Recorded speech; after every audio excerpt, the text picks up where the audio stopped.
Welcome to another edition of the GM Shuffle with Michael Lombardi, presented by DraftKings and VEASAN. I'm your host, Femi Abebefe. As always, make sure to subscribe, rate, and review wherever you get your podcasts. Our producer, Elliot Bowman, with us on the ones and twos like he always is.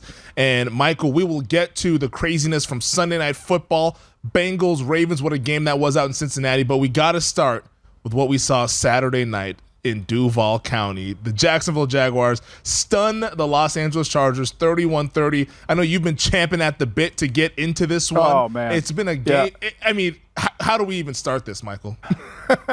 Well, we start by saying Happy Martin Luther King Day. I think it's important that we recognize Martin Luther King. I think it's important that anytime we have a holiday, we recognize the people that we're celebrating in honor. One of the greatest books I've ever read in my life was about the hunt for James Earl Ray, the killer of the alleged killer of Martin Luther King, which I didn't realize took 100 days to find him, and they found him in London. It's an incredible book. If you ever have a chance to read it, it's well written.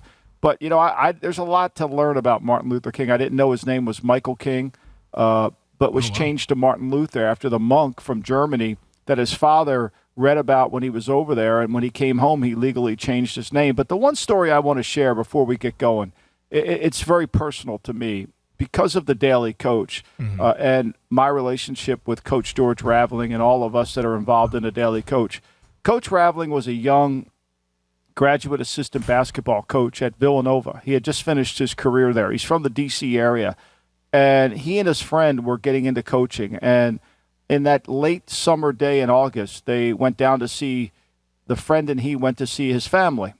And the father was a dentist, and the father said to these two young African-American men, "Are you guys going to go down to Washington?" And they said, "No, we don't have any money. We can't do it." And the father said, "Look, it's going to be an important day for all of us, and you should be there, and you should see it. And so here's my car, and here's some money.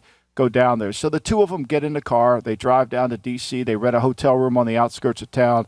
And that morning, they start walking the parade ground. And as they're walking the parade ground, they get approached by people from the parade, and they say, "Would you guys like to be security guards? 25 cents an hour, 50 cents an hour." Coach Raff says, "Sure, why not?"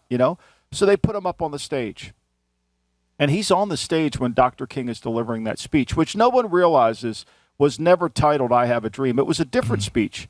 Dr. King would spend countless hours rehearsing his speeches and writing his speeches. And in the middle of that speech, Mahalia Jackson, who had heard the dream speech in Detroit a couple weeks earlier, says to him, "Tell him about the dream, Dr. King." And Dr. King launches into the "I Have a Dream" speech. But the story really takes a turn here when Dr. King is walking off the stage, and Coach Raveling, young kid, asks him and says, "Can I have a copy of that speech, Dr. King?" And Dr. King, on CBS News, you can see him fold that speech in half, hand it to Coach Raveling, and walk off the stage.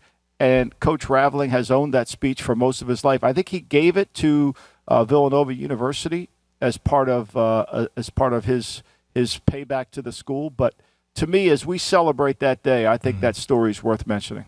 No, it's definitely worth mentioning. I'm glad that we started on that. The March on Washington, obviously August 28th, 1963. And it's an important day to reflect on Dr. Martin Luther King's legacy on a day like this. And, with the times that we live in, it's like, hey, this is we've made progress, but we still have a lot more progress to go as a country here. And I think before we even get into the football, I'm glad that you brought that up, Michael.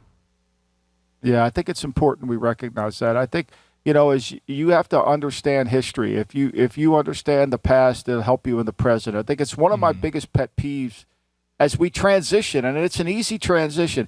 It's one of my pet peeves with Staley and McDaniel and some of these guys who come into the job with very little experience. They don't have an appreciation for the past. They don't crave or gravitate towards understanding what happened. I think one of Sean McVay's greatest strengths is his love affair with the past through his grandfather. Through all that experience, he really has. He's become a historian. Belichick's greatest strength is the history of the game. I mean, he understands it. So when Doug Peterson lines up in that T formation that he ran, Belichick could have launched into a whole dissertation on how the T formation came into play and what all that involved. I think you have to learn that. I think you have to understand it, because if you don't understand the past, How do you react to the president? And that's part of my problem. And that flows right into Staley, like right into him in terms of that display on Saturday night, which essentially, for me, he fired himself. We'll get into Staley's future here, but I want to start with what we saw in the game because the Jaguars overcame a 27-point first-half deficit, third largest comeback in NFL playoff history that we saw. The Chargers had 5+ turnovers that they forced in the game, somehow still lose. Here's what Staley had to say after the game when he was asked about the collapse by the media. Anytime you're up 27-7 at halftime and you've got 4 takeaways and you end up winning the takeaway margin 4-0, it's going to be a killer. I'm hurting for everybody in that locker room. It's a special group of guys, and this is the toughest way that you can lose, in the playoffs. And certainly with the way we started the game, that's the team that I know that we're capable of being. And in the second half, we just didn't finish the game. And, we're going to learn a lot from this. And, unfortunately, this is the tough side of things. Our season's over, but I love everybody in that locker room. And this was a step for us, and we're going to grow a lot from it.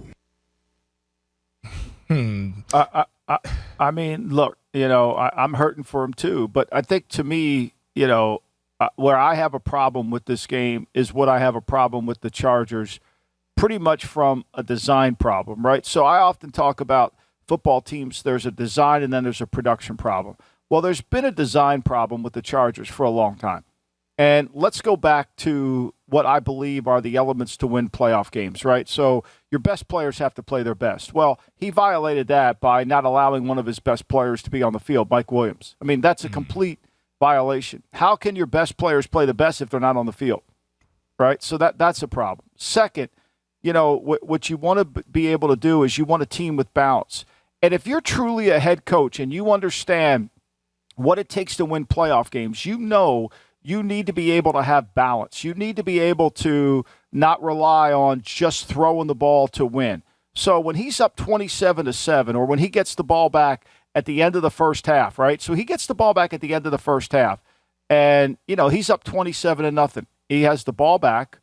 And he's got the with 3:11 to go in the game, he's got a chance to kind of take the game away. Plus he knows he doubles down on the football coming out the second half, right? So what does he do? He starts that drive off because he has no balance, because as I've been bitching about for the whole year, without a power running back, without a power run game, how are they ever going to be able to win a close game? All right? I mean, I've been saying it. Like that. I love Eckler. But Eckler's like, when you buy a great car, Eckler's like the enhanced sound system in the car. He makes everything better, right? But he's not. He's a great player. I want him on my team. But he is an accessory. He doesn't drive it. He comes in, and less of Eckler is more of Eckler. So they start that drive off, right? So we're talking about a head coach here. Okay, 1st and 10, Joe. I would have said to Joe Lombardi, Joe, look, I want to milk some clock here. I want to get this thing. I want to be able to – we need 2 first downs, and then we'll get into a 2-minute warning so we make sure we go in at halftime with the lead. Of course, what happens? He throws the ball for an incomplete pass, stops the clock. Then on second down, he throws it again. He gets it incomplete, and then they have an aborted play, and then they got to punt it back.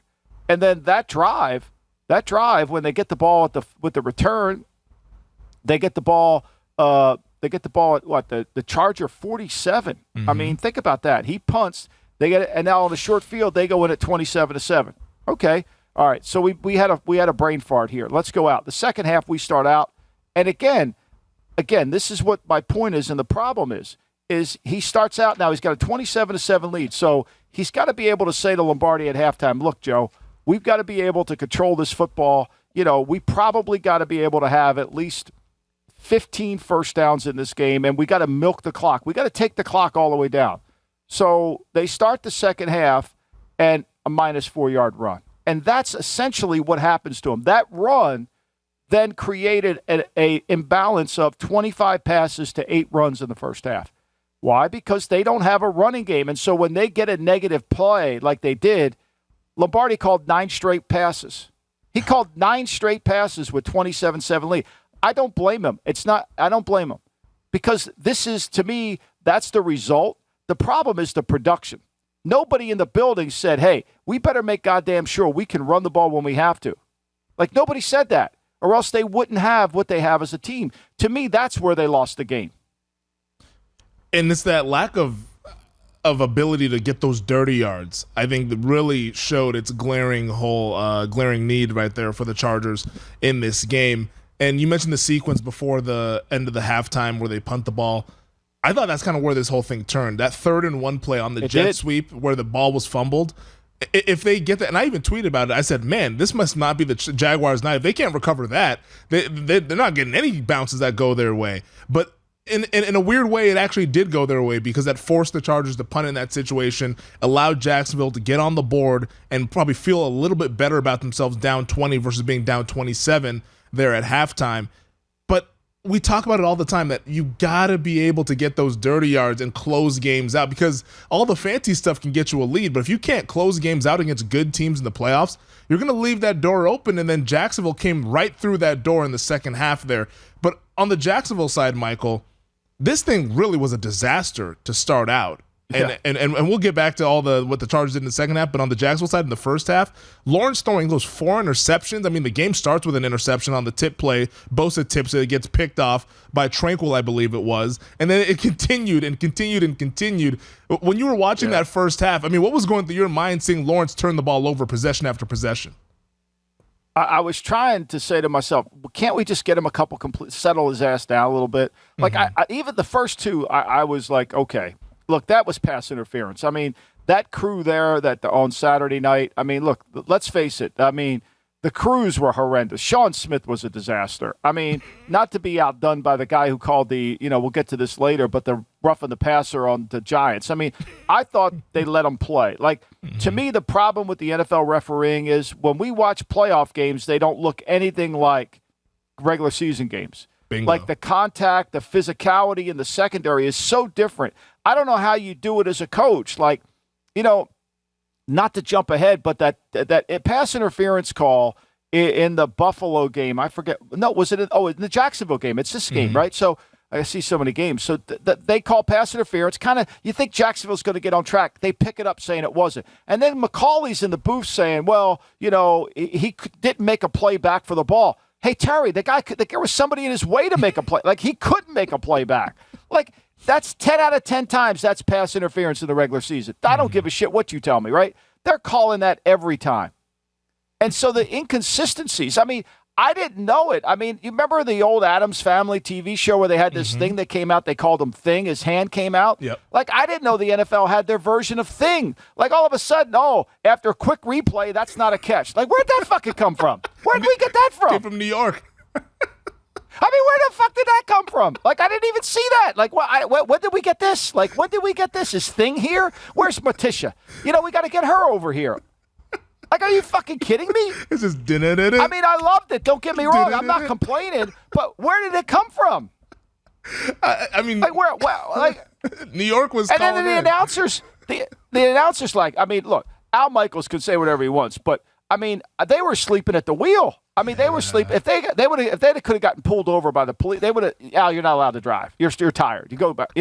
Like, this is the greatest game of all, and Tony's over there, and Tony's saying, I don't know why Staley's under so much pressure. What, Tony? Have you paid attention?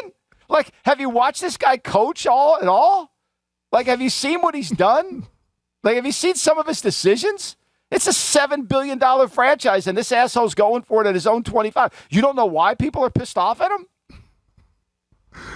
Yeah, there's a separate podcast for the broadcast of that game. We can do a whole separate podcast on the announcer. I don't want to go there. Yeah, but I mean, where did this come from? Like, where did this guy come from out of the booth? We had a quick examination in it. All right, so I felt like we're talking about Lawrence here. I felt like Lawrence, like, some of it wasn't really, but I just wanted to get him settled down. Yeah. Like, I didn't feel like, again, control and lead. I never felt like Jacksonville was out of control or the Chargers were in control.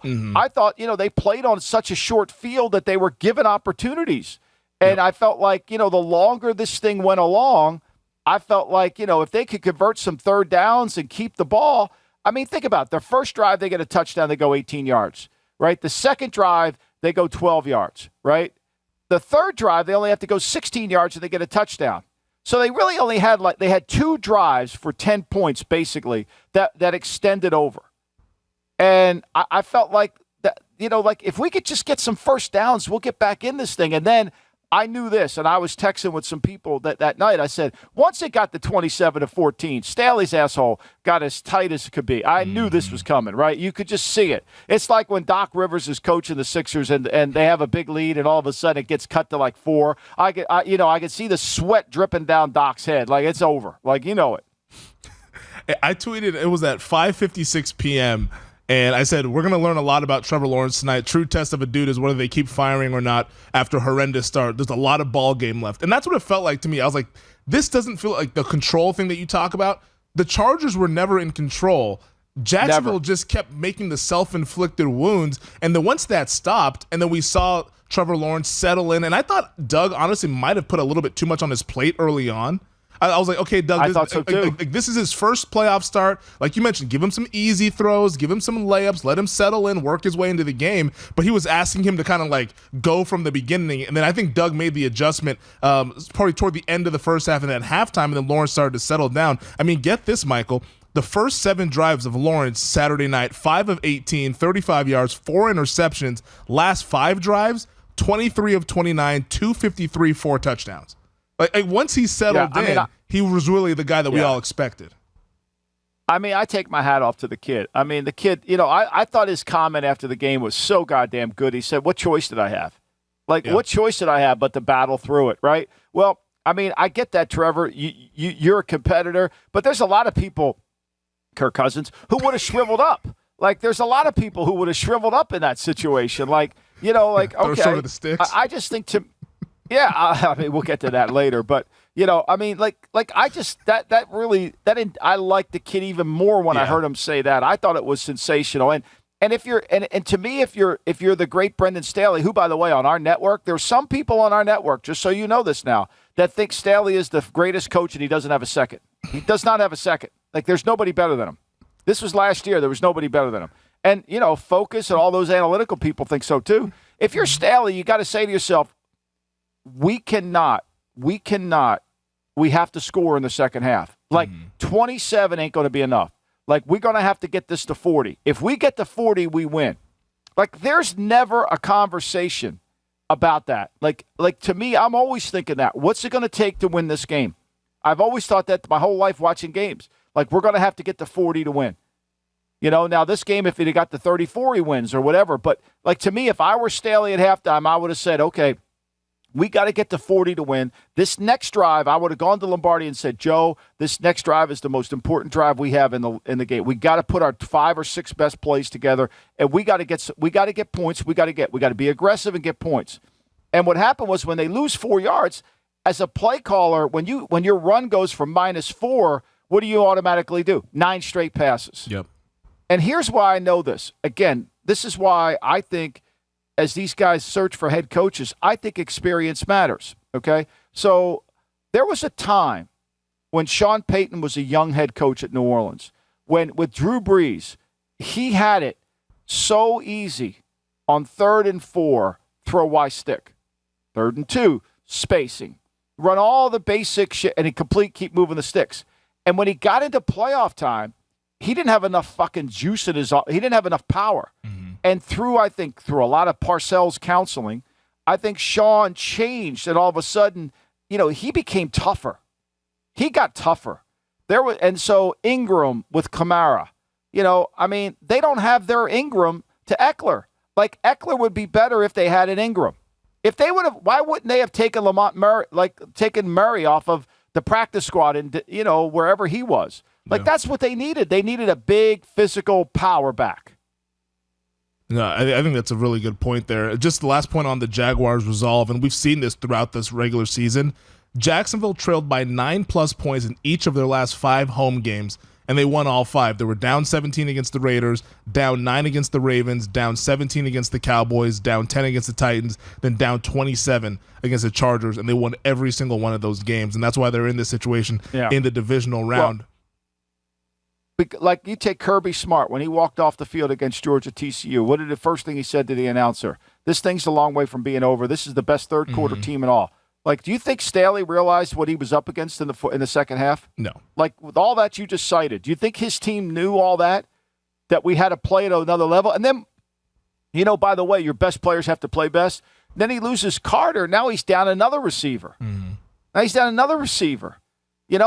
the same thing. I felt like, to me, this is what we never get a conversation of, is who's in the lead and who's in control. I think the entire weekend, other than San Francisco in the second half, I don't think you could say either team was ever in complete control of the game. That's why we saw the crazy games that we saw. The Chargers, it wasn't just what Staley was doing as a coach, but there was also the undisciplined moments from Joey Bosa. He was back out there, and, the helmet toss that he had. Well, that was my favorite moment of the night. I saw your tweet about it. That was my favorite moment of the night.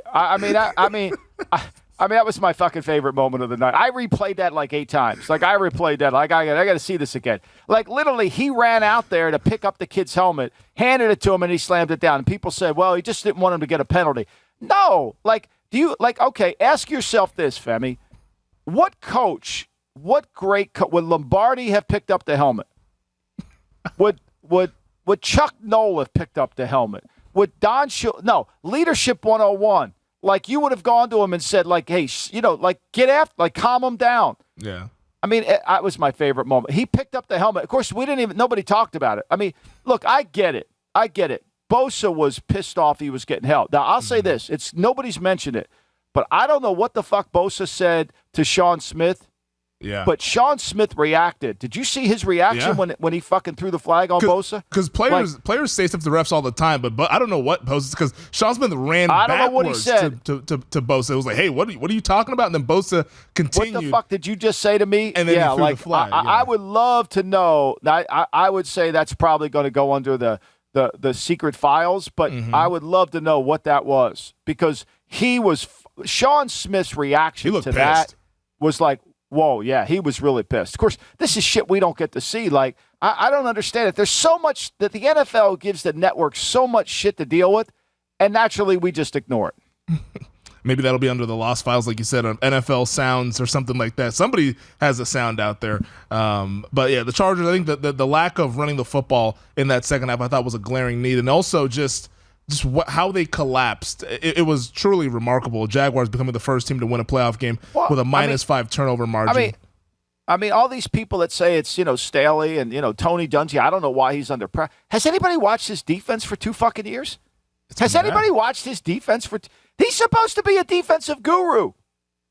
He's supposed to be a defensive genius. He's supposed to be a timely play caller. Do you see timely play caller in this guy? No. Seriously, like, these mythologies that we create, that the media creates about people because they have a good year, or a good game. All it takes is a good game. The mythology sticks. Like, seriously, I think, to me, there should be, like, George Costanza should have been at the game, because Staley should see George Costanza and say, every instinct I have, I'm going to do the opposite. Because that's what he should do. He could enter his channel as George Costanza, because every decision he makes is the wrong one.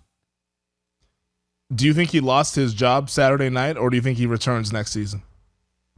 I don't know how the Spanos family can. First of all, LA's a tough market, as you know. Mm-hmm. It's not easy. Do you think anybody's going to buy into? I know what Herbert said about him, but at some point, the worst thing an owner can be called is cheap. Yeah. And now everybody says they should go after Sean Payton, but Spanos is cheap. Yeah, no owner wants to be called cheap. I've heard that word a lot over the past 36 hours about him.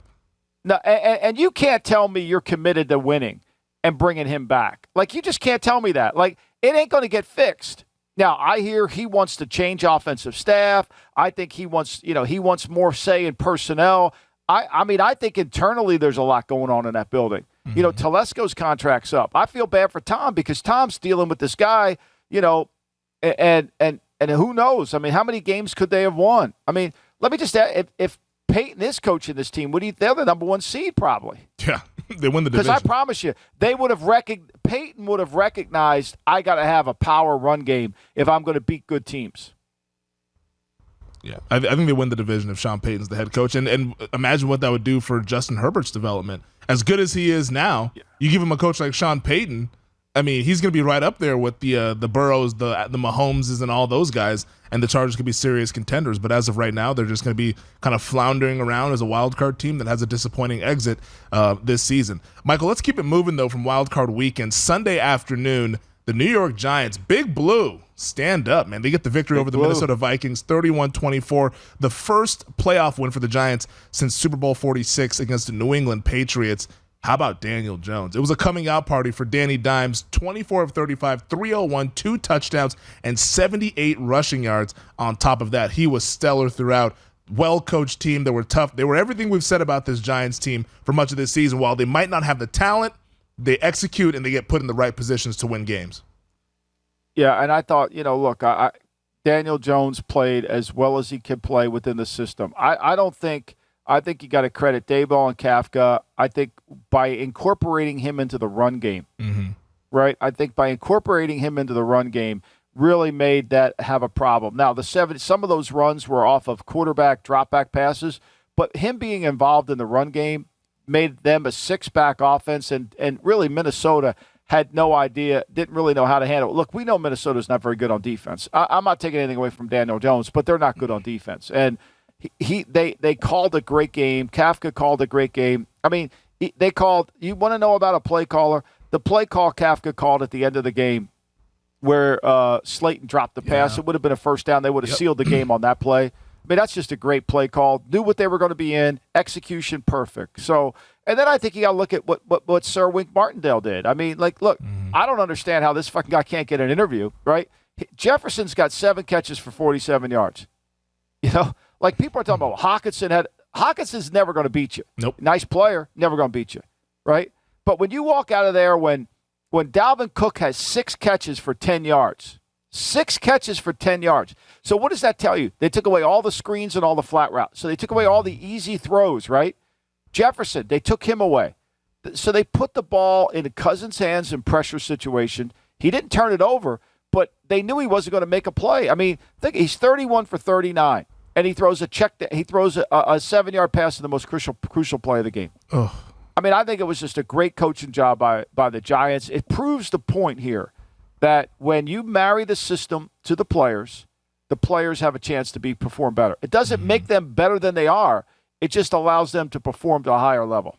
I think that's a perfect way to put it. It maximizes the guys that you have on the field there, because a lot of people look at talent and say, okay, they don't have any good players, but sometimes players aren't allowed to look good because they're in bad circumstances. And you look at the Giants coaching staff from last year, the circumstances out there, they were not maximizing this thing. And now Daboll in year 1 with Kafka and Wink Martindale, they come in, and now this team is in the divisional round.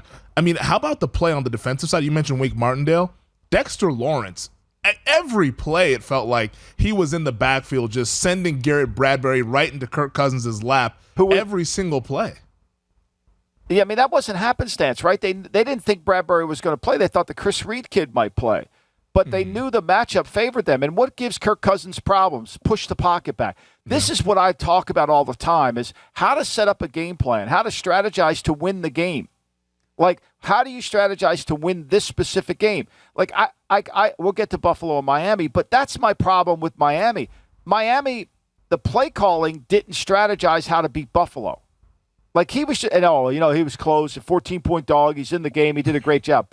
No. Then we watched Daboll and the Giants staff, and we're effusive with praise because they strategized how to play. This is the point.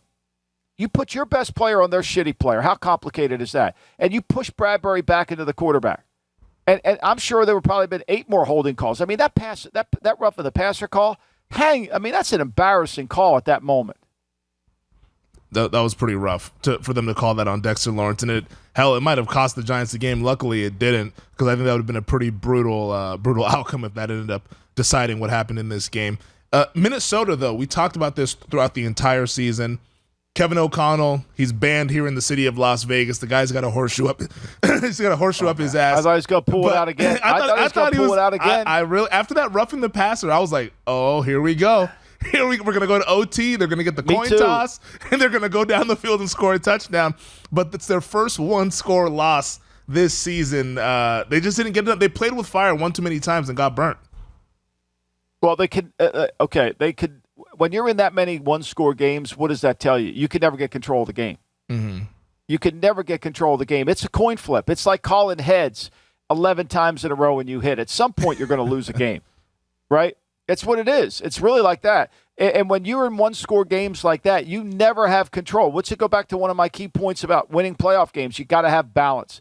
And their imbalance was their defense. They just weren't good enough on defense. I mean, they couldn't get a pass rush. The Giants protected well. I mean, Daniel Jones had a lot of easy throws in the game. The secondary wasn't very good. Their whole team speed on defense wasn't good enough. I mean, they gave up 431 yards, and the Giants did exactly what they wanted to do. They limited. I mean, the Giants only had 9 possessions in the game, and one of the possessions was the last possession.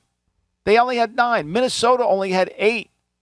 This isn't by happenstance. This is strategic. Like, they went into the game, we're going to limit possessions, right? We're gonna milk this clock all the way down. They played how they played all year. They played a playoff style all 17 games, and it worked for the 18th. I thought O'Connell, from a play calling standpoint, was pretty good for most of this game. The way that he was using Jefferson as a little bit of a chess piece, because Jefferson draws so much attention from the defense, and that was opening up things for other guys. But ultimately, in the second half, for Jefferson to only have 1 catch for 4 yards, I thought that was a little bit of an indictment of what they were doing offensively from the Vikings. But we got a last point on this game, Michael. The Cousins 4th down throw. What did you see there? Was that the only option that he had? I thought it's 4th and 8 seasons on the line. You got to throw at least past the sticks. Well, I mean, I think this is an important lesson, and I was talking to a former coach about this. And when you're in 4th down, you've got to make sure the quarterback A has enough time to throw it, and B, you're going to throw it to get the first down. Like, you can't just assume it's going to happen. And so when you go 5 out or whatever you do on 4th and 8, you don't take care of that. So you got to build yourself backwards. And to me, I think that's what happens. Is he got pressure inside, and the pocket kind of closed down on him, and he took his option, he took his read, and it was horrible. I mean, you can't make that throw. You can't make that throw. You just can't make it because if you fall short, the game's over. So. Yeah, I mean, but that's Cousins instinctively. I mean, I think a lot of this is when you put the pressure on him to perform, and you take away some of the easy stuff. Jefferson's going to get all the attention in this game about taking him out of the game, and certainly that was a tremendous job. But I think at the end of the day, Dalvin Cook having 6 catches for 10 yards is really the story. Because remember, it's the same reason why the Giants are going to play Barkley. Barkley's impact on the passing game yesterday was significant. Yeah. That was another difference in the game. And Cook's impact in Minnesota's passing game is why they paid him.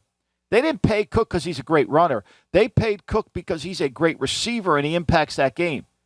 Like the screen he gets against the Saturday in the Park Colts, and he goes to the house with it. Like, that's the kind of shit that's why you're paying him all that money. Because he's a weapon. And to have him have 6 catches for 10 fucking yards, to me, that's the signature of the game. And I think that's really why they won. It was a really impressive performance, both sides of the ball, for the New York Giants. They get the victory. I mean, how does Martindale not get an interview? How does he not get somebody call in and say, we're talking about Zoom. I mean, all you got to do is put his mug on a Zoom call. Like, seriously, how hard is it? I thought it was really good. Kafka got one. I mean, I don't understand the logic in this league. I really don't. Well, but I do, because people don't want experience. They want to mold the coach into what they think he should be. Well, I mean, only offensive coaches know how to nurture young quarterbacks. That's the rap on all these guys. Right. So, Wink Martindale, unfortunately, is a defensive coach. So, I think that's kind of what's working against But him. Even though we know some of the top 10 coaches in the league are usually defensive coaches, guys in the Hall of Fame. Yeah. Mike Tomlin. Do you think Mike Tomlin's nurturing Kenny Pickett all right? Yeah, all right. Like, seriously, like the guys that are in the Hall of Fame. I mean, like the guys who have won the most games. That's what my point about looking to the past. Yeah. That's how we started this block. Yeah, that's how it is. Final game in this block, though, Michael. We'll go quick on it. Niners beat the Seahawks 41-23. I thought this game was a little bit more competitive than what the score actually suggested there. I mean, Seattle had a 17-16 lead at halftime, and they looked a little frisky at half. I was like, okay, there could be something here. Purdy was a little shaky in the first half, but in the second half, Purdy started to make some plays. This Niners, just the depth chart in the roster, it felt like they just overwhelmed Seattle in the second half of that game as the Niners end up getting a comfortable win, and they take care of business. Yeah, I think, look, the best play caller in all of football is Kyle Shanahan. And when he had that moment where, I think it was 2nd and 9, and I said to myself, this is the most critical call in the game. Mm-hmm. And he fakes the outside zone, and he gets 15 down the sideline, and Purdy kind of makes almost a bad throw. He almost threw it too close to the safety, but they caught it. They scored. That's when they got the 14-point lead. I mean, and Kyle, to me, I was surprised in the first half how much he threw the ball. He threw it 19 times in the first half. The second half, that drive in the second half, I mean, that's what we're talking about, a great coach, right? He went at halftime. He knew what he had to do. He got his team organized, and they scored, and then they got control of the game. And, of course, naturally, the turnover helped. But, look, I felt like I was misled a little bit about this game. I thought the weather, we were told it was going to rain and be pouring. Mm-hmm. Naturally, this is the second time we've got screwed on weather. So I kind of thought the weather would help Seattle. And Metcalf played well. Look, they did. But the longer the game went and when Seattle got behind, it just became too much. But it's a great story for Seattle. I mean, look, Seattle's not good enough on defense. They're one draft away. They're one draft away. Really, they need a defensive line draft where they can really get some real studs up there and change the game. They're a defensive line draft away. And not having Jordan Brooks, which was never mentioned on the show, like only the leading tackler, they didn't have him. Nobody mentioned it, right? Like, why would you? Like, why would you? Not having Jordan Brooks, I think, really hurt them too. Yeah, their linebacker play was pretty damn bad in that game, and those guys look a little bit confused, but it's not their fault. Those guys are just not used to being in those positions. We talked a lot about the Niners offense last week when we did the Watch the Tape series, and we'll do another Watch the Tape this upcoming Thursday. The Niners defense, though, they showed some cracks in the armor, I thought. Seattle made some plays down the field, and now this is starting to become a theme. We saw Stidham make some plays. Even David Blau in Week 18 made some plays down the field. So maybe something to maybe keep in mind as we move through these playoffs here of what San Francisco can do. I think it's the classic example of the offense allows the defense to dominate. When Kyle gets up by 14, the defense is different. Yep. When the fights in the middle of the ring, it's harder, right? So they have to, and I think that's why. And here's the other thing. I love McCaffrey, but McCaffrey is a lot like what Eckler should be. Yeah. McCaffrey's a lot like he's the accessory. If he were somewhere else, he's not. You can't run the offense around McCaffrey. He's a great feature in the offense, right? I mean, and they have the best yards after the catch receivers and runners in football. McCaffrey's great, and the way he moves them around, he's got McCaffrey at receiver, then he has him at back. I mean, it's what we talked about. And so, to me, let's not confuse this at all. San Francisco is really good on defense, but what's going to win for them is how they control the pace of the game with their offense. Final point on this game, we haven't mentioned yet the rookie quarterback of the San Francisco 49ers, Brock Purdy, and forgive us for that. We did not give him the Joe Montana treatment like the studio crew did after that game. But Purdy, 18 of 30, 332 yards, 3 touchdowns. All jokes aside, I thought he played really well in the second half, made some plays. I mean, the best play that he made, I thought was the one that Ayuk dropped. Yeah. I thought he was nervous in the first half. I didn't think he was very accurate with the football. I think they should have run it more in the first half, kind of keep him out of it. But look, I mean, the kid settled down. And one thing about Kyle now, he gives you a lot of easy. I mean, there's a lot of throws. Yeah. And this kid's good. He's got, 47 college starts. It wasn't too big for him, and the way he scrambled out of the pocket, he makes the throw. I mean, look, I said this when he started the game. This was not going to be, if they lose, it's not going to be because he's just a rookie. I mean, he's experienced and he's getting more confident. Their offensive system is just really, I mean, you make a throw a slant to goddamn Samuel and who tackles the bastard? A lot of guys running wide ass open, as we like to say in that Niners scheme. Michael, let's take our first break. On the other side, we'll get to Sunday Night Football, Bengals and the Ravens. Sunday Night Football, we saw the Bengals beat the Ravens 24-17. Cincinnati surviving that scare from their division rivals, Michael. But I thought the game really flipped, of course, early in the fourth quarter, I should say. 17-all. Ravens have the ball on the 2-yard line. Huntley on the QB sneak decides to try to leap over the top, fumbles the football. Sam Hubbard runs it back 98 yards for the touchdown, and it was all she wrote after that. It was all she wrote. Look, I give Baltimore a ton of credit. I thought they would play. I recommended on the show, the Lombardi line, to take Baltimore. I had it at 9. It was 8.5. I thought they did a really good job of running their academy offense as well as they could. They gave Cincinnati problems. And look, Cincinnati's a wounded team right now. Yeah. They're a wounded team. I knew they're the winner of the game, but I think they're going to be the loser of the playoffs because you lost Jonah Williams, the left tackle. You don't have your right tackle. You lost Kappa, the guard.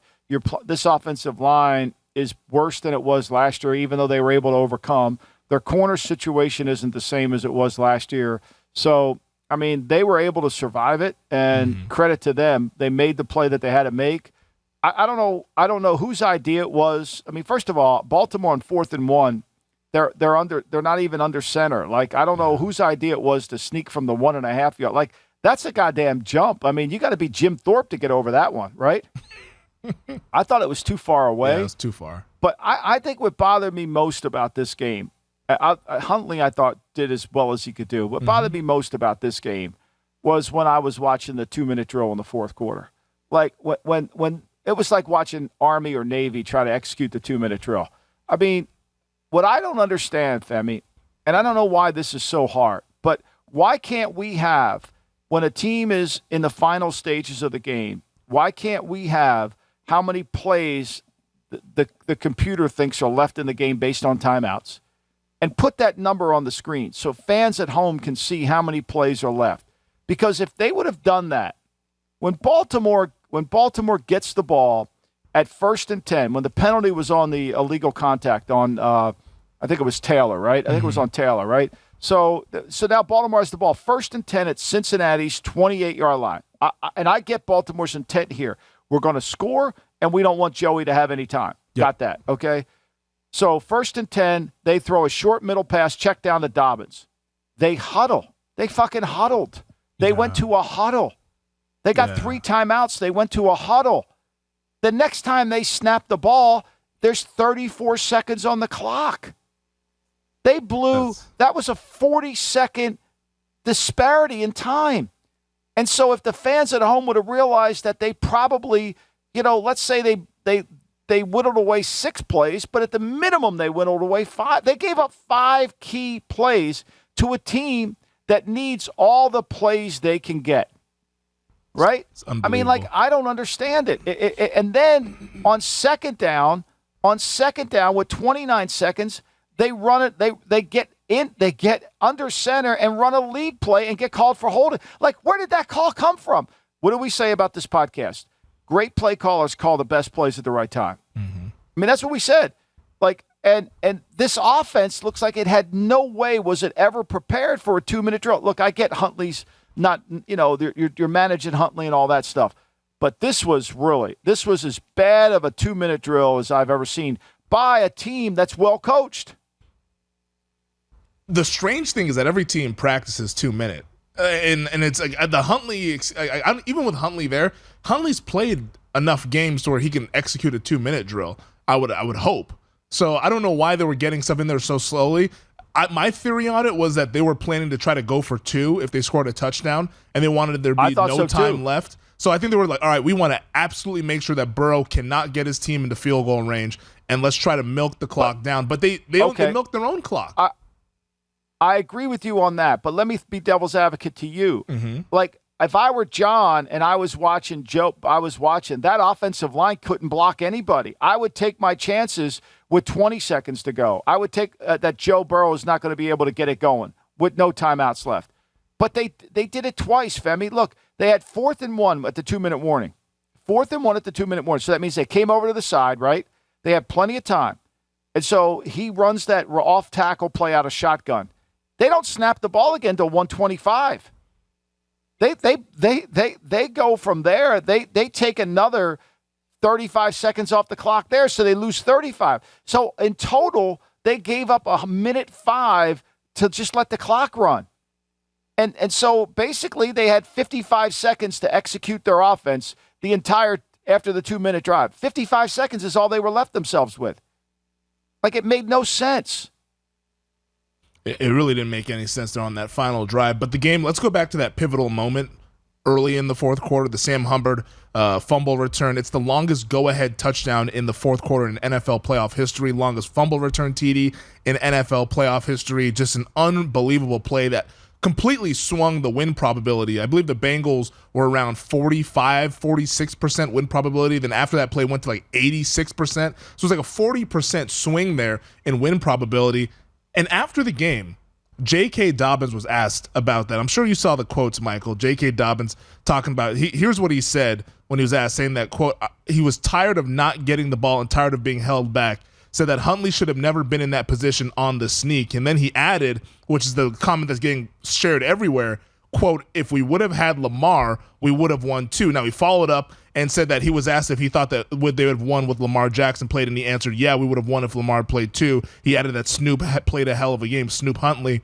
But the decision not to give the ball to J.K. Dobbins was interesting after we already saw him kind of punch it in for a touchdown earlier in the game. And I think that is probably going to be what's criticized most in the Baltimore area. Well, I mean, I think this Baltimore passing game is an academy passing game. I mean, they run Air Force's offense, essentially. I mean, that's really bad. Even when they complete a pass, it's like, I mean, I love this one where, like they complete the pass over to because they drop the coverage or they, run a double move. I mean, it's really so college basic, their offense. Mm-hmm. And, yeah, I think, what do I say to begin? Your best players have to play their best. Like, you want the ball in your best player's hands at the most critical time. That's why did the Giants win? Minnesota couldn't get the ball to Jefferson or Cook in the most critical times. That's why they won. It's not that complicated, right? It's really not that complicated. Like, why did San Francisco win? Because they got the ball to their best players when they need it. They got it to Debo, McCaffrey, Kittle, right? They got the ball to their guys. Why did Buffalo win? We'll talk about that in a second. But that's the key. And I agree with Dobbins. I mean, Huntley's, he's not your best player. He's in there to kind of facilitate, not to lead the whole charge. And I thought the call on 2nd and 10 from under center to run an inside zone, I get it if we were by a field goal. What were we expecting there? That one blew me away. Yeah, it didn't make sense. I mean, Harbaugh did not call his second timeout. He did not call his second timeout until 15 seconds were left in the game. And the clock was already stopped when he called that timeout. He did not call. That's right. I expected much better from Harbaugh in that situation as a head coach. Obviously, the offensive coordinator, who we've talked about a number of times, Greg Roman on this show, it was about what we expected from that end of the thing. But the Ravens, though, 3 drives that ended up inside the 5-yard line. You get a total of 10 points and then also give a touchdown to the Cincinnati Bengals with that effort there. Last point, though, and a lot of people are going to talk about Lamar Jackson and what his future is. The broadcast said that he was not at the game. I know that's being made as a big deal. I think the Ravens might have a policy where injured players don't travel. I saw a tweet about that as well, so I'm not sure how much we should read into that. But this is now going to become an interesting offseason here for this Baltimore team. Michael, real quick, your thoughts on the offseason on the horizon here for the Ravens. Well, I think everything's in play. I think everything's in play. I don't think you could say they're going to sign him. I don't think you could say they're going to trade him. I don't think you can say they're going to – I think everything's in play. I think they're going to – look, they're very tactical in what they do. They have a great PR machine in Baltimore. They're able to spin things in a way to where it's going to come out. I think they have to take a look at every option and do what's best for their team, and do what's best for their team. And I think you got to do what's best for your team in every area. Because let me ask you this. If you trade Lamar, where are you going with this? I mean, at some point, is somebody going to say, we have no passing game? We might want to get better in the passing game. And look, it's not because Bateman got hurt or this guy's not playing. Duvernay, our passing game sucks. It sucks. We have no passing game. Can we just have an honest conversation about that? To me, there's more than – and then you got to lead yourself to Lamar. If somebody wants to give you 3 number ones for Lamar, do you turn it down? I don't know. I mean – If somebody in that top 5 wants to give you that pick and a bunch of other picks, do you do it? I mean, look, I think there's a lot of desperation out there. I don't think there's a lot of courage, but I think there's a lot of desperation. Yeah, last note on the Lamar thing. Since he took over as a starter in 2018, the Ravens, with Lamar as a starter, 45-16. That's a 73% win percentage. With other starters, 14 games, 4-10, a 28% win percentage. Well, because their offense is so catered around no passing game. Yeah. So they can't even go to the opposite of like when the Eagles bring Minshew in, at least they have a passing game. Like they can't. There's no passing game to go to in Baltimore. Like the next guy's got to kind of run what they run, And who can do it better than Lamar? Not many people can. No, not many can. It could be a really, really interesting offseason in Baltimore. Final game from the wild card weekend, Michael. Bills beat the Dolphins 34-31. Buffalo went off as 14-point favorites. They get out to the 17-0 lead. Nance and Romo are kind of doing the, hey, stick around, maybe Dolphins can hang in there type of thing. And then the turnovers happen. And then we do get a game, and what a game it was. A lot of twists and turns, but the Buffalo Bills survive and advance. Yeah, I think Buffalo had their Ohio State moment, and not that Miami's Ohio State, but if you would have told me that Skylar Thompson was going to go into Buffalo and try to attempt 45 passes, I would have said you're wrong. Like, to me, this is a design problem. Like, I know they couldn't run the ball, but McDaniels, I don't know if you're aware of this, he's supposed to be the greatest run game guru in the history of run games, right? That's what I was told. And so and you got to be able to control the football away from Buffalo. I don't understand Buffalo's offense anymore. I've lost touch with that. Like, it's either a 3-run homer or we're striking out. Like, I don't get it, right? I don't understand it. I got to the sense watching the game, I wrote it in my notes, I think Josh Allen is a superstar talent. He just doesn't play like a superstar all the time, right? Like, he's just so erratic. He got sacked 7 times in the game, throws 2 more picks. Like, there's no rhythm to their offense. I never felt like, and some of the decisions he makes to throw it down the field, and I don't know. And look, the Dolphins, they go in there, and Thompson's, they have no run. I mean, you would have thought they would have come up. They ran for 188 yards the last time they played them. Like, why can't they run the ball a little bit? Like, can't we get it? Why wasn't Skylar Thompson in a 6-back offense? If you're a run game guru and you have all this incredible ability to find a half-man advantage, because that's what the run game is, how do we find a half-man advantage on one side, then why aren't you doing it? Why are you putting 45 passes on this kid? Why are you doing that? Like, you just knew it. First down run. I was sitting there watching the game. First down run. Okay, here come 2 more passes. I mean, they were in 16 third downs. They're 4 for 6 on third down. Like, they gained 231 yards. I mean, and they're still in the game. People say, well, they're in the game. Well, they're in the game because they fucking turned the ball over. Yeah. I mean, they got the punt return for 3. They got the fumble for 7. There's 10 right there, right? I mean, think about it. I thought it was like a horrible design of, like, they went 8 plays, 23 yards for a field goal. They went 4 plays, 13 yards for a field goal. They went 4 plays, 18 yards, and got a touchdown. I mean, like, seriously, like this is what you come up with? Now, you know what's going to happen. I'll tell you exactly what's going to happen. Josh Boyer will get his ass fired, the defense coordinator. He's getting fired. All right, he'll get fired. Probably by the time we hang up this podcast or by tomorrow, they'll be looking for a defense coordinator. Because in Miami, it's all about, and McDaniel makes no, he doesn't hide this at all. He basically has told the staff, I run the offense, Josh runs the defense, and this Crossman runs the special teams. That's it. They're the head coach of those units. And it looks like it. That's crazy. And like, you've heard of those types of situations before in the past, but you still think the head coach still has his imprint on those units of the defense and the special teams for them to. You think he's got anything? He's gonna look. They've been looking for defensive coaches. They've been making calls throughout the league trying to find a defense coordinator. I mean, I'm not saying that because I don't know. I'm saying that because I know. Like, they're calling around trying to find a coordinator. They're calling around. I mean, Boyer knows. I'm sure he knows he's out of there. Damn. Right? And so, like, but in fairness to Boyer, who I think plays way too much man and takes too many chances. I mean, like yesterday, he's sitting there, and this is, to me, would have been a fireable offense. He's sitting there. He's in 2nd and 15. I mean, he's in 3rd and 15. He goes blitz 0, and they throw the deep pass over. I mean, first play of the game, Diggs, they just overthrow Diggs, and then on a 3rd and 15, he's back to putting Howard on him again, And guess what happens? Oh, they caught a deep pass. But look, that's what's going to happen in Miami. You can write it down. They're going to make that change defensively. To me, I think the question is, like they got a guy who's not a head coach. I mean, he's not. He admits it to the staff, like I run the offense. And so when people say, well, you weren't aware it was fourth down, well, I was relying on – he relies on everybody else. That's wild. And the fact that you said that he only runs the offense, my question then would be, why does the offense have so many procedural penalties?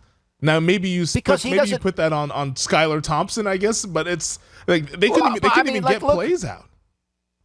I know everybody's focused on the delay of the game plan. The reason they didn't have any timeouts is because they couldn't get plays in. Yeah. Like everybody's like, he offers an excuse why I didn't know what down it was. What about the other ones?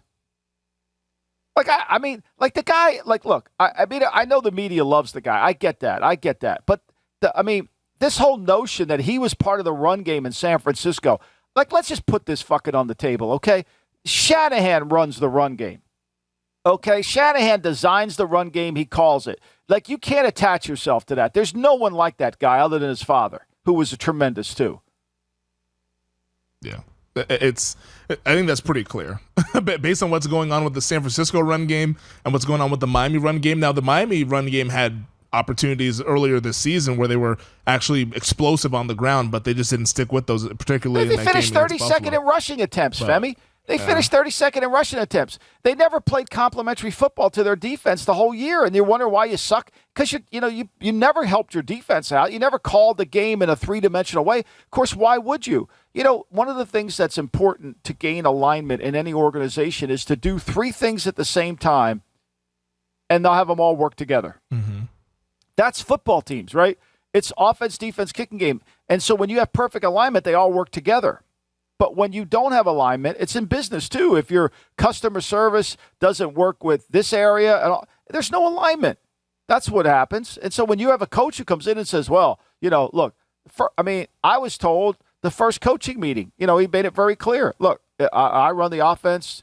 Josh he's the head coach of the defense, and Danny's the head coach of the offense. We'll see you later, guys. Okay. We'll see you in 2023 because their season's over, losing to the Buffalo Bills 34-31. Michael, let's take another break. On the other side, we'll get to Monday Night Football as we wrap up Super Wildcard Weekend, Cowboys and the Bucs. Final game of the Wildcard Weekend will be in Tampa tonight between the Dallas Cowboys and the Tampa Bay Buccaneers. Right now at our show sponsor, DraftKings. Cowboys 2.5-point favorites, total sitting at 45.5. What a game this should be as we find the final piece of the 8-team puzzle for a divisional round weekend. Listen to you. You're possuming it. You and Dave Ross and John Goulet, all you Cowboy fans. I got it on my wall over here. Bill Berman, the Cowboys lose, Peyton coaches in 23-24. Like, he's got it up here on my – I said, write it down. They're going to lose, guarantee. He's a Cowboy fan too, by the way. Oh, is he? They're going to lose. Oh, yeah, they're going to lose. Like, I think it's a perfect setup for them tonight. Look, I don't think Tampa's turned the corner.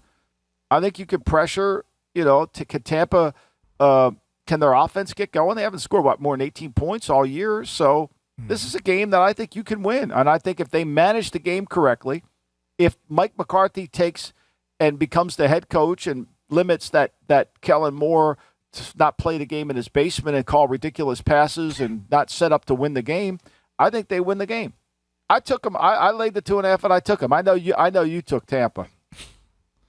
Well, in thinking about this game, I thought about what you said earlier in this podcast. And in playoff games and in big games, you got to get the football to your best players. And that's something that's been an Achilles heel for this Cowboys offense under Kellen Moore. Think back to last year's postseason game against the 49ers. CeeDee Lamb, I think, had 2 touches. Tony Pollard had 5 touches. It was just bad. They were force-feeding the ball to Cedric Wilson and But he's Dalton going to be a Schultz. head coach.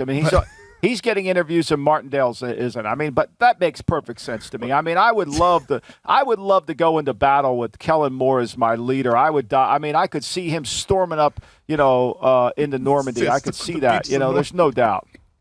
Well, he's going to nurture the young quarterback that you draft. So that's the thought process. But yeah, it's a very nervy game in terms of this outcome. But I'm with you though.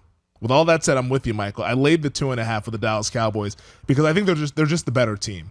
And the line tells you they're the better team. They're a road favorite, so we know that going in based on the numbers and also the eye test. I know Dallas has been a little bit shaky this past month. Earlier in the week, I was a little bit like, I don't know, but I think that this is a matchup where Dallas, when a lot of people are doubting them, everybody's expecting the Cowboys to go one and done, because that's what the Cowboys do in the playoffs over the last 25 years. It's been disappointment after disappointment after disappointment. And then you look on the other sideline, you see a 7-time Super Bowl champion in Tom Brady, who does nothing but win in the postseason and win in the month of January. But I think Brady's a little bit shorthanded in terms of the talent that's around him and also the coaching staff. As much as I criticize Kellen Moore and Mike McCarthy, I think the Cowboys have the better coaching staff. I think they have the better team. I think they go in there and get it done. It's not going to be easy. There's going to be moments where I want to just throw my pen at the camera, as I'm doing VSiN live bet tonight with Wes Reynolds tonight. But I think that it's going to be a happy ending here for me. I think Cowboys win this game 24-20, something like that. It's going to be a little bit nervy. Brady might make it a little uncomfortable for me, trying to storm back in the fourth quarter, but I think the Cowboys hang on and win.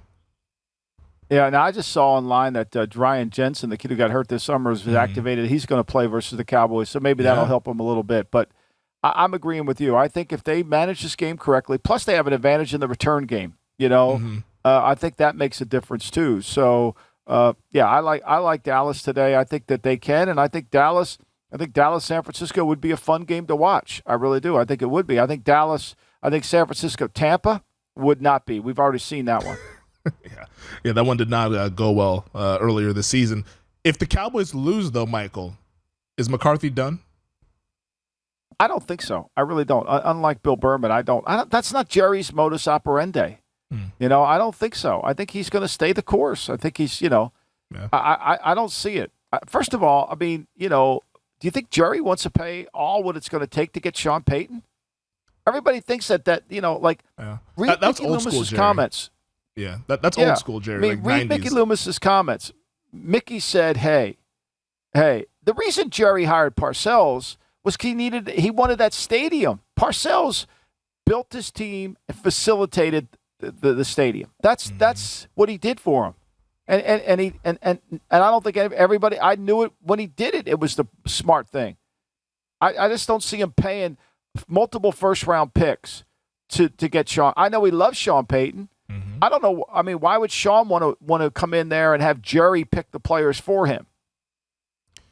As much as they love each other, I agree. It doesn't seem like it's a good fit for the two there. Peyton wants control. He wants to be in personnel. It's like when best friends work together. It never works out. I mean, the best relationships in business, they'll tell you, is when you partner with somebody in business, is when you have when your families don't intertwine together.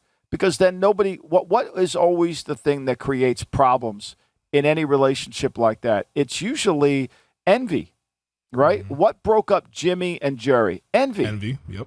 Jerry was envious of Jimmy, and that break it up. So when you create an envious situation just by natural instinct, it becomes problematic. You're better off separating it. Like, I respect you, you respect me, but let's not know that I have a summer house here and you have your summer house. Let's not compare them.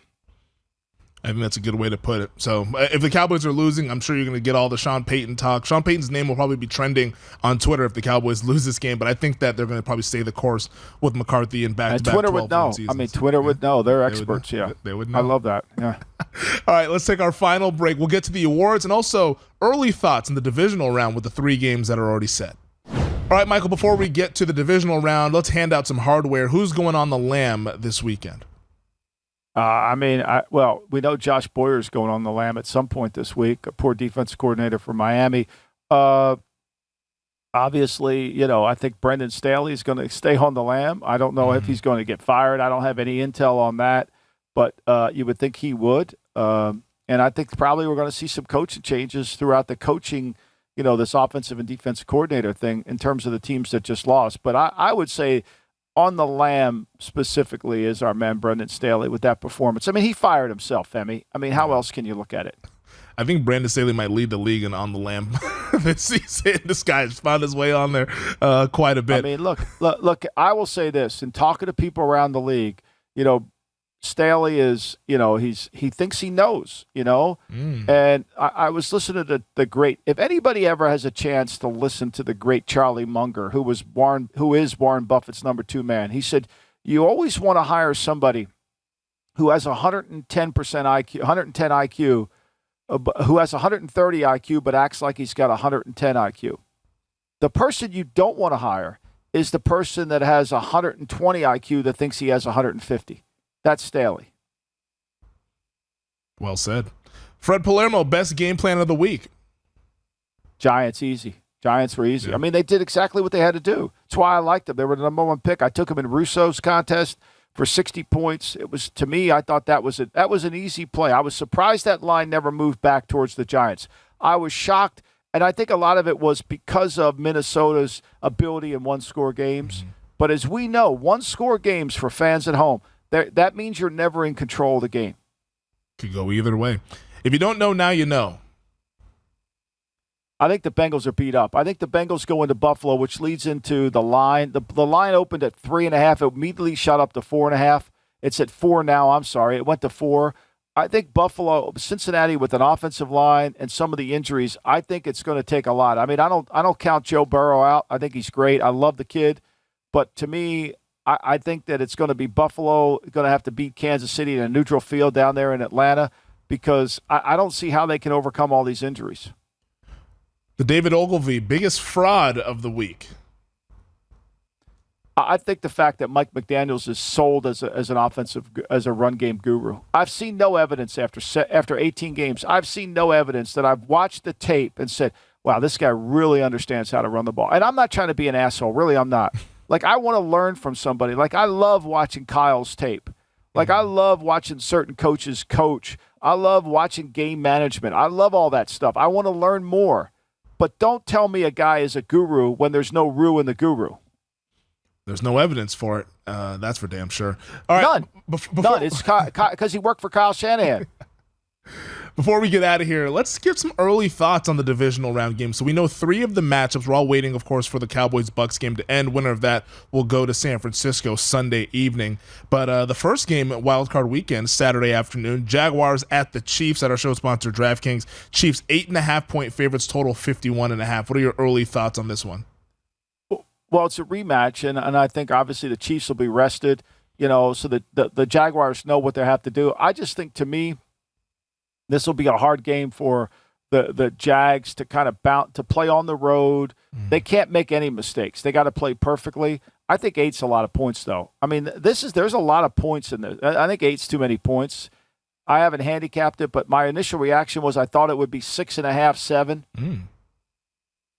I worry about the emotional hangover for Jacksonville, and it's kind of back-to-back weeks. You have the big win over Tennessee, and then now the big comeback win. Yeah, but don't you think that you could say that's momentum too, though, right? You could say that. You could definitely say momentum, but I mean, to erase a 27-point deficit and maybe they just are that kind of team, the cardiac cats, we should call them, since they've been that all season. I mean, maybe they just, they got this flow going to them, and I mean, look, when you play a team once, you kind of have a sense of the speed of the game. Mm-hmm. You have a sense of what it's going to take, and I mean, you should be able to say, okay, here's how we have to play them differently. See, that's what I think. What nobody gives. Yesterday, Martindale didn't blitz. I mean, Martindale was taking away the screens. He was taking away Jefferson. He called the game yesterday. If you watch the tape this week, he called the game like a head coach should call a game. Same thing with Kafka. They called the game. Now, Caldwell can do that when he goes there. I got to call this game. I can't get caught up in them making this play or that play. Like, everybody was getting caught up in Hawkinson making a play when Hawkinson is never going to beat you. The guy's going to beat you is called Justin Jefferson. That's who's going to beat you. The guy's going to beat you is Cook. Yeah, that's a good point. Giants at the Eagles, at our show sponsor, DraftKings. Eagles, 7-point favorites, total 47.5. But I'm starting to see in the betting market movement towards Philadelphia. 7.5 seems to be the consensus. I think this will get to 8. I think, that when they played in the Meadowlands, forget the last game of the year, the Giants didn't try. When they played in the Meadowlands, the Eagles dominated that game. However, this will be the first time I think the Giants are healthy. Now, do they have enough speed on defense to handle it? I don't think so. I think with Smith, the Dallas linebacker, I mean, they're not fast enough at linebacker. They're going to need to figure out how to get faster on defense to play Philly. I think it'll be a challenge. But we don't know where Hurts is. Is Hurts healthy? I don't know. That's a really good question. We'll see what Hurts is doing. Lane Johnson as well. He says that he's going to play, but that abdominal injury. How effectively? Like Bradbury played yesterday. Like, this is my point. Like, when a guy plays, is like Harrison Smith played. He was hurt. They don't play well enough. God, Kendricks looks slow too out there. Eric Kendricks, the Vikings linebacker. I mean, Minnesota's entire defense is slow. That's the problem. They play zone, and when you play zone and you're slow, there's too many spaces to cover. The 49ers play zone and they're fast. Everything looks like it's a fucking tight throw. Yeah. Remember, when your Mike linebacker's slow, your defense is slow. It just goes without saying. With that said, I bet Philadelphia last night. I laid 7 with the Eagles. I just like the spot for them. I think they're getting healthier. I think Johnson will play. I think Hurts will be fine. Coming off of the bye week, I think Philadelphia will win that game and win by margin. Bengals at the Buffalo Bills. You talked about this one. A little bit worried about Cincinnati. Bengals 4-point underdogs, total 50.5. Are you more concerned with the Bengals' health or the Bills' turnovers and self-inflicted wounds? Well, I think that's going to help the Bengals, right? I'm worried about Buffalo. I don't think Buffalo played worth a darn the other day. I was disappointed as hell with them on offense. I mean, Miami was playing with a bunch of backup offensive linemen, too. Mm-hmm. I mean, they were playing with Lester Cotton at left guard. He got cut by the Raiders. I mean, they were playing with Greg Little at left tackle. I was worried about Buffalo. I mean, are we sure Buffalo's good on defense? No, are we sure about that? They're not good on defense. And we keep saying that Josh Allen's not going to turn the ball over. But are we sure he's ever going to he makes these elite plays that tend to lend you to think that, that you forget about some of the really shitty plays in the game. There's just not enough consistency. I think this offense is I don't know who they are. To me, this offense is battleship football. Take a shot down the field, okay, 5 hit, G3 miss, and then it's too much. It's too static. It's hard to gauge and get confidence with them. Which team do you think gives San Francisco the better game? You kind of mentioned that, hinted at it when we were talking about the Bucs and the Cowboys. Dallas. But you think Dallas? No question. Yeah. All right. Well, Dallas does. Let's root for Dallas, and hopefully we get 49ers and Cowboys like the old days in the divisional round. Yep, let's do it. That does it for us this week on the podcast. Thank you to our producer, Elliot Bowman, on the ones and twos. As always, thank you to DraftKings. Thank you to Visa. And thank you to you guys for listening and watching. Make sure to subscribe, rate, and review. Thank you, everybody. Thank Thing for making an appearance. And thank Thing for showing up. There we go. Adam's family. We'll end it on that one. Thank you, Michael. I'll talk to you on Thursday, hopefully after the Cowboys win. Thanks for watching the GM Shuffle with Michael Lombardi. And for more videos like this, make sure to subscribe to VSiN Live and the GM Shuffle podcast with Michael Lombardi, presented by DraftKings and VSiN, wherever you get your podcasts.